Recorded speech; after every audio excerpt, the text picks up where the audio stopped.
عالیہ کی 10 سال پہلے شادی ہوئی تھی۔ شادی بہت دھوم دھام سے کی گئی۔ شادی کے 6 ماہ بعد ہی عالیہ ماں باپ کے گھر آ کے بیٹھ گئی۔ وجہ وہی شکایات جو عام طور پر ہر بہو کو اپنی ساس سے ہوتی ہے۔ ماں باپ نے بے وقوفی کر کے بجائے اسے سمجھانے کے اس کے شوہر کو بلایا اور الگ گھر کا مطالبہ کر دیا۔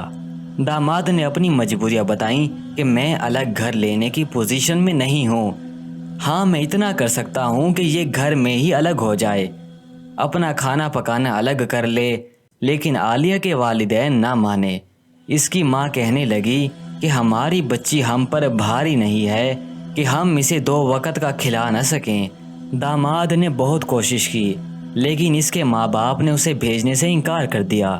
عالیہ بھی یہ سوچ کر ماں باپ کے گھر بیٹھ گئی کہ جب عقل ٹھکانے آئے گی تو مطالبہ پورا کر کے خود ہی لینے آئے گا۔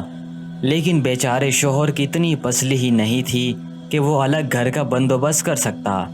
عالیہ کے خامد نے کچھ عرصہ تو صلح کی کوشش کی، لیکن عالیہ کی ماں اپنی ضد پر اڑ گئی اور اپنی بیٹی کو نہ بھیجا۔ چند ماہ بعد عالیہ ایک بیٹے کی ماں بن گئی۔ خامد نے اس موقع پر صلح کی کوشش کی، لیکن عالیہ کی ماں بھی ضد کی پکی تھی۔ داماد کو بے عزت کر کے گھر سے نکال دیا کہ جب تک میری بیٹی کے لیے الگ گھر کا بندوبست نہیں کرتے تب تک بیٹی نہیں بھیجوں گی۔ بیٹی بیچاری بول ہی نہ سکی کہ امی میں اب جانا چاہتی ہوں۔ اس بات کو اب 10 سال ہو چکے ہیں اور عالیہ اپنے بیٹے سمیت ابھی بھی ماں باپ کے گھر بیٹھی ہے۔ اس نے کئی بار جانے کا فیصلہ کیا، لیکن ماں باپ کی عزت کی وجہ سے چپ رہی۔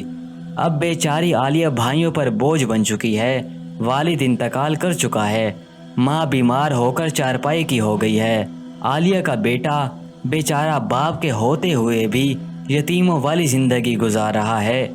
وہ اب پچھتاتی ہے اور یہ سوچ سوچ کر پریشان ہے کہ اس کی ماں کے بعد اس کا کیا بنے گا۔ ماں یہ نہیں سوچ رہی، بس اپنی بات پر ہی اڑی ہوئی ہے۔ لوگ سمجھا سمجھا کر تھک گئے ہیں، پر کسی کی بات بھی اس کی سمجھ میں نہیں آئی۔ میں سوچتی ہوں کہ کچھ والدین جذبات میں آ کر غلط فیصلہ کر کے اپنی بیٹی کی زندگی تباہ کر دیتے ہیں۔ بیچاری ساری عمر بھابھیوں کے طعنوں کا نشانہ بنتی ہے، ذلیل و خوار ہوتی ہے۔ وہ یہ نہیں سوچتے کہ بیٹی کی ضرورت صرف 2 وقت کی روٹی نہیں، بلکہ اسے اپنے خامند کا سہارا چاہیے۔ اس کے بچوں کو اپنے باپ کی ضرورت ہے۔ کاش کہ ماں باپ فیصلہ کرتے وقت جذبات کے بجائے عقل سے کام لیں اور کسی خاندان کو ٹوٹنے سے بچا لیں۔ لیکن افسوس کہ عالیہ آج بھی اپنے والدین کے گھر بیٹھی ہے۔ کچھ بیٹیاں بھی بڑی عجیب ہوتی ہیں، خود کو توڑ لیتی ہیں، مگر ماں باپ کا گھمنڈ نہیں ٹوٹنے دیتی۔